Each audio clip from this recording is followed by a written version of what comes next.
So I read this book for the Enchanted Book Club. Their choice for January was In a Dark, Dark Wood by Ruth Ware. Let me tell you, there's nothing enchanting or enchanted about this book, and I only made it through the last 40 or 45% to check that I was right.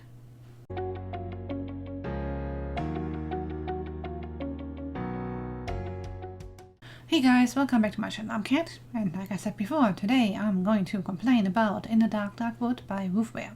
Let me know in the comments whether you read the book. In the story, Nora gets invited to her former best friend's hen do after 10 years of silence, which is a bit strange because she doesn't even know who Claire's going to marry. But reluctantly, Nora joins the hen do along with a mutual friend. And as soon as she gets to this country house, things are uncomfortable and weird. And not long after, we add a corpse to the mix. I will try to keep the first part spoiler free so you can skip out on the end when I complain about details. So for the characters, nobody here is likable. You get to see the whole story from Nora's point of view. And I don't know, I just didn't warm to her.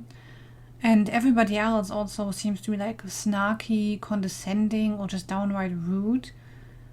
Or very high-strung, depends on which character.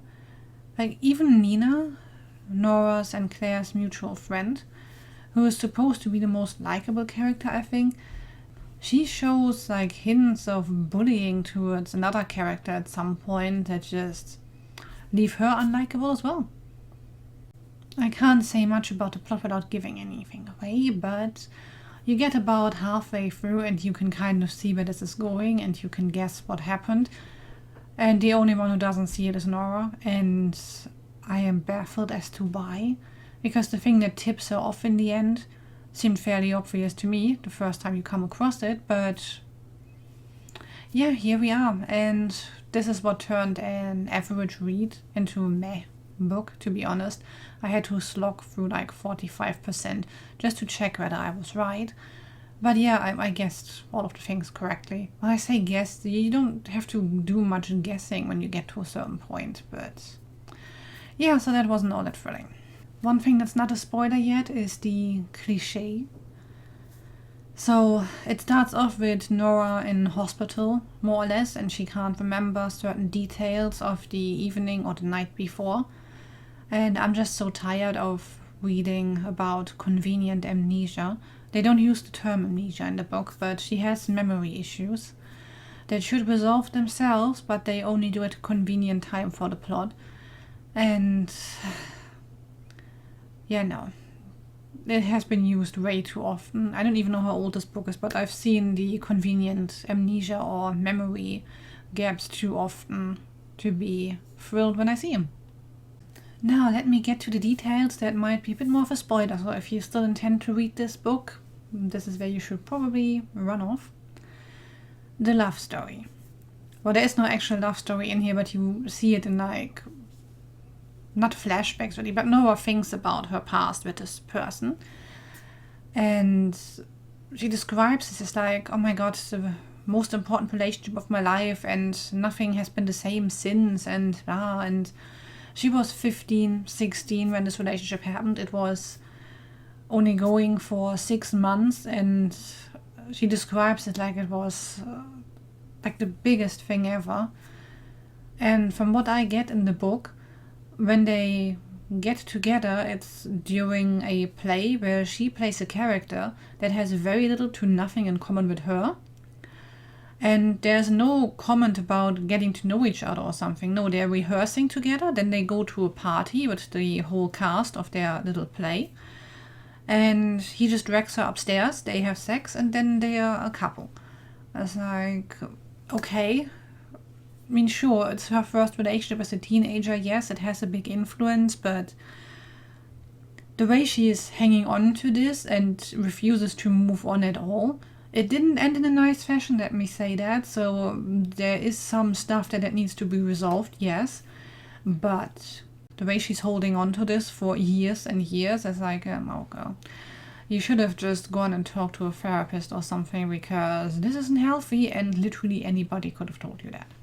So I don't buy that their love story was all that great, especially not great enough for him to just turn up in the middle of the night, like out in the country somewhere, to his fiancée's hen do to talk to his ex-girlfriend. I mean, sure, you want to talk to her because you both have unresolved issues and the way this relationship ended was pretty crap. But is turning up to your fiancée's hen do to talk to your ex really the way to go about that? I don't think so. The important thing for the plot is that somebody uses somebody else's phone without their consent or their knowledge.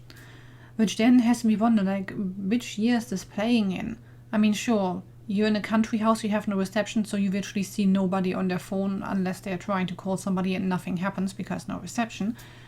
But have pins not been invented in this scenario? Because I remember my old Nokia, which was, you know, the blue brick, that had a pin. So I don't know how everybody just uses everybody else's phone in this.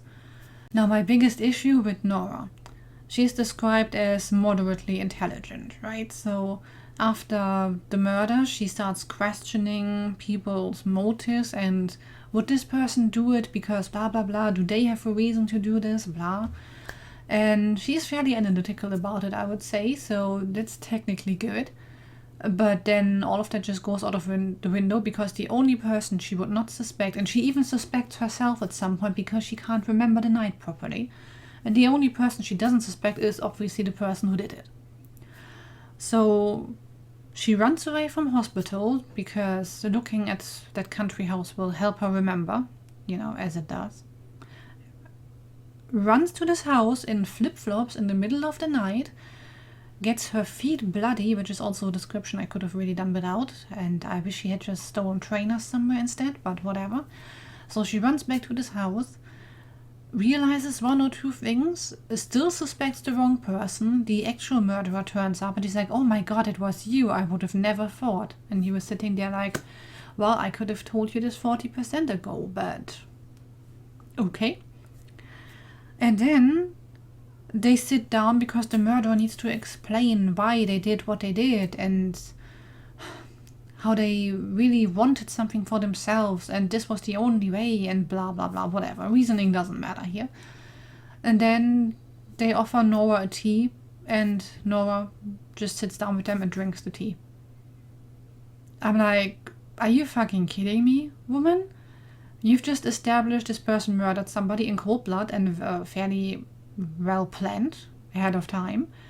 They offer you tea after you just thought, oh my god, they won't let me go, I won't get out of here alive, and then she just drinks the tea. I'm like, why didn't you just throw yourself in front of a bus then? Like, oh. No, this is like a level of stupidity that no protagonist should show. Well, overall the writing was okay-ish though. It did its job and it didn't really stand out to me all that much, so there's that. And that's also the only reason that the book gets this cat and paw. But yeah, it's no better than 1.5 stars, because if I have to slog through 45% or something after guessing everything correctly already, then no, then there's something wrong. Thank you guys so much for watching me complain. Like and subscribe and let me know in the comments how much you did not enjoy this book if you read it. Thanks so much for stopping by, and I'll be back next week with another video. Bye!